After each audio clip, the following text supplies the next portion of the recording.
GZS, Zbornica kmetijskih in živilskih podjetij in Gostinsko-turistična zbornica sta 14. aprila 2016 na Gospodarski zbornici Slovenije skupaj organizirali gostinsko-živilsko borzo, da bi tesneje povezali ponudnike in uporabnike z namenom kupovati lokalno, biti zeleno osveščen in s tem povečati tako kakovost kot konkurenčnost. Dogodek se je zaključil z B2B srečanji med ponudniki živilske industrije in predstavniki turistično-gostinskega gospodarstva. Organizacija te borze je predvsem poiskati še veliko priložnosti, ki jih nedvomno oboje imamo. Želimo se, da bi naši gostinci, naši hotelirji, naši turistični ponudniki na svojih mizah ponujali čim več slovenskih proizvodov, lokalno predelanih v živilsko-predelovalni industriji v Sloveniji, za katere lahko trdimo, da so izjemne kakovosti, kar dokazujejo tudi s sprejemanjem velikih nagrad širom po svetu. Ja, in danes vidimo lepo priložnost, da stkemo nove poslovne vezi, da stkemo nova sodelovanja in da lahko turistom, ki bodo obiskali to našo lepo deželo, tudi na kulinaričen način predstavimo naše čudovite okuse, ki jih ponujamo širom po Sloveniji. Prepričana sem, da bomo lahko tudi na tak način zadovoljili preko 10 milijonov obiskovalcev naše lepe turistične dežele, da bomo lahko tem 10 in več milijonom ljudi pokazali, kaj znamo in kaj zmoremo tudi na kulinaričnem področju. Kakovostna lokalna hrana je gotovo eden od momentov, ki naredijo turizem, počitnice, izlet v Slovenijo še bolj atraktiven in za nekaj posebnega, torej doda k temu, da je drugače kot kjerkoli drugje. Sodelovanje z živilsko industrijo, s pridelovalci domačih živil je izjemno pomembno za nadaljnji razvoj kakovostnega turizma.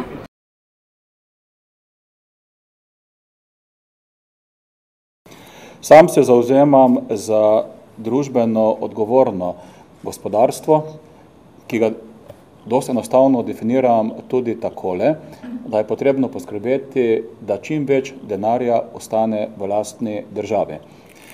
V letošnjem letu se pa začne nekaj, kar smo se pripravljali, zato ker je proces dogovorov v Sloveniji dolg, kakor pač je, se začne v bistvu promocija in vpeljava v prakso posebnega zaščitnega znaka Izbrana kakovost Slovenije. Letos kot prvi bomo pričeli s temi oznakami v sektorju mleko. Vse slovenske mlekarne, vsi slovenski siri bodo znotraj tega. Takoj nadaljujemo sektorjem meso, znotraj tega 2 podsektorja in potem še z ostalimi slovenskimi prehranskimi proizvodi. Sam bi pa si želel naslednje, da slovenska kulinarika iz več razlogov temelji na slovenski surovini. Z javnimi razpisi, ki so v pripravi, pa ministrstvo želi na drugi strani spodbuditi 3 stvari. Prvič, razvoj novih, inovativnih turističnih produktov in storitev, za kar bo namenjeno 4,2 milijona evrov, razpis pa bo objavljen konec aprila.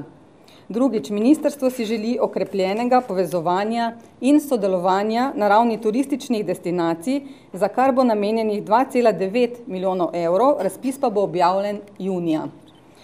Tretjič, za pridobivanje okoljskih znakov za turistične nastanitve bo letos namenjenih 28 tisoč evrov, razpis pa bo predvideno objavljen do konca tega meseca. Zelenim turizmom, oblikovanjem doživetij, ki temeljijo na naravi, lokalni, ekološki hrani, produktih, uresničujemo to obljubo, ki jo dajemo s promocijo zelene, aktivne, zdrave Slovenije, večamo prepoznavnost, ugled Slovenije, dosegamo višji cenovni razred turistov, ki cenijo tako ponudbo, višje cene, seveda prihodke, ustvarjamo trg za lokalno hrano, produkte in pa ustvarjamo boljše življenje, boljše okolje za življenje. Naš cilj je iz lokalne njive, lokalnih vrtov do turista. Želimo povezati vse v tem projektu in pa seveda nadgraditi lokalno doživetje na destinaciji. Mi smo kot Hotel Park pridobili prvi v Sloveniji certifikat Travel Life. torej zlati znak.